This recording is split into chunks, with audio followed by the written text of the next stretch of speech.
মহেশতলা কাণ্ড, মূল অভিযুক্ত গ্রেপ্তার। শাহিন শাহকে গ্রেপ্তার করেছে পুলিশ। মহেশতলা কাণ্ডে শাহিন শাহকে গ্রেপ্তার। মহেশতলায় নাবালক কাণ্ডে গ্রেপ্তার মূল অভিযুক্ত। মুম্বাইয়ে কল্যাণ স্টেশন থেকে গ্রেপ্তার করা হয়েছে। মহেশতলা কাণ্ডের মূল অভিযুক্ত শাহিন শাহ সহ গ্রেপ্তার আরো 2। আপনারা জানেন যে উল্টো করে টাঙিয়ে তার পায়ে লোহার রড দিয়ে বেধড়ক মারধরের অভিযোগ, নাবালককে মারধরের অভিযোগ, এবং এই ব্যক্তিকে ইতিমধ্যে গ্রেপ্তার করা হয়েছে বলে জানা যাচ্ছে। মালিকের কাছে কাজ করতে গিয়ে একেবারে পাশবিক নির্যাতন করা হয়েছিল তার উপর। মুম্বাই থেকে গ্রেপ্তার করা হলো শাহিন শাহকে। মালিকের কাছে কাজ করতে গিয়ে এক নাবালককে, সে ছবি দেখে আপনারা বুঝতেই পাচ্ছেন তাকে কিভাবে উল্টো করে টাঙিয়ে বেদম মারধর করা হচ্ছে। একেবারে অমানবিক ঘটনা, যে ছবি কার্যত দেখা যায় না, যে ছবি দেখতে গেলে হাড় হিম হয়ে যায় এই অত্যাচারের বর্ণনা নিতে গিয়ে। সেই মহেশতলায় নাবালক নির্যাতন কাণ্ডে গ্রেপ্তার মূল অভিযুক্ত। পাশবিক অত্যাচার বললেও কম হবে। এক নাবালক দারিদ্রতার কারণেই সে কাজে গিয়েছিল। এ বিষয়ে আরো বিস্তারিতভাবে জানাবে আমাদের সঙ্গে রয়েছে আমাদের প্রতিনিধি সঞ্জনা লাহিড়ী। সঞ্জনা, যে ছবি আমরা দেখো ব্লার করেছি, তাও যেটুকু বোঝা যাচ্ছে মানে হাড়হিম করা, যে ছবি দেখা যায় না, উল্টো করে টাকিয়ে তাকে বেদম মারা হচ্ছে। ইতিমধ্যে গ্রেপ্তার যে মূল অভিযুক্ত, তার বিরুদ্ধে পুলিশ কত কঠোর ব্যবস্থা নিতে পারে? দেখো, যেটা দেখা গিয়েছে, মূল যে অভিযুক্ত অর্থাৎ শাহিন শাহ, ওই 8 নম্বর ওয়ার্ডের যে জিন্স ওয়াশের বা রং করার কারখানা ছিল, সেই কারখানার মালিক। 3 বছর আগে এই শাহিন শাহ শেখ সঞ্জু নামে এক ব্যক্তির থেকে এই কারখানার লিজ নিয়েছিল। কিন্তু সেই শাহিন শাহর বিরুদ্ধেও কিন্তু মারাত্মক অভিযোগ, কারণ সেখানে প্রথমত শিশুশ্রম করানো হতো, যেখানে নাবালক, এক 14 বছরের নাবালককে কাজ করানো হচ্ছে। এটাই কিন্তু প্রথম অপরাধ ছিল এই শাহিন শাহর বিরুদ্ধে।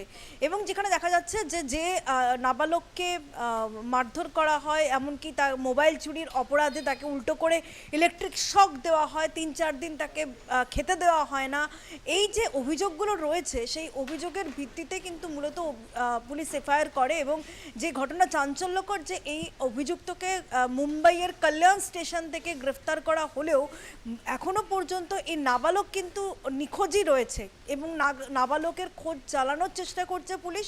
তবে নাবালকের পরিবারের যেটা অভিযোগ, যে পুলিশ কিন্তু কোনো রকমভাবে নাবালককে খোঁজার কোনো রকম চেষ্টা করছে না, বা পুলিশের তরফ থেকে একটা নেগলিজেন্সির অভিযোগ কিন্তু বারংবার আসছে। এবং সেই জায়গায় দেখতে গেলে যে অভিযুক্তকে গ্রেফতার করা হয়েছে, তাকে নিজেদের হেফাজতে নিলে কিন্তু পুলিশ অনেকটাই বুঝতে পারবে যে এই ঘটনা কী ঘটেছে বা কীভাবে হলো। এক্ষেত্রে থানে পুলিশ ডিস্ট্রিক্ট, তারাই কিন্তু মূলত কল্যাণ পুলিশ স্টেশন থেকে মুম্বাই পুলিশ এবং রবীন্দ্রনগর থানার পুলিশের যৌথ সহায়তায় কিন্তু মূলত এই অভিযুক্তকে গ্রেফতার করা হয়েছে। মোবাইলের টাওয়ার লোকেশন থেকে কিন্তু এই অভিযুক্তকে গ্রেফতার করা হয়েছে। আরও 2জনকে গ্রেফতার করা হয়েছে। আগেও আমরা দেখেছি বাকি 2জনকেও গ্রেফতার করা হয়েছে। তার মধ্যে একজন শাহিন শাহর ঘনিষ্ঠ এবং আরেকজন শাহিন শাহর আত্মীয় রয়েছে। এবং যেটা উল্লেখযোগ্য বিষয়, যে এই নাবালকের যে দাদা, সেও কিন্তু এই কারখানাতেই কাজ করে এবং তার থ্রুতেই মূলত এই নাবালক এখানে কাজ করতে এসেছিল।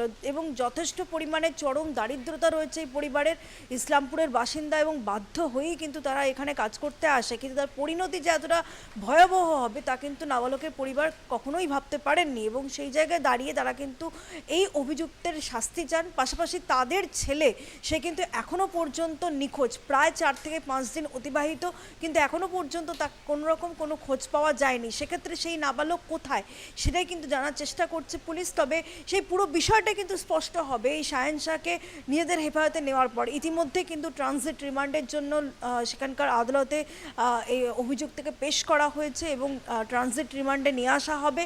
নিয়ে এসে আলিপুর আদালতে তাকে পেশ করা হবে। এরপরেই কিন্তু পুলিশ নিজেদের হেফাজতে পাবে।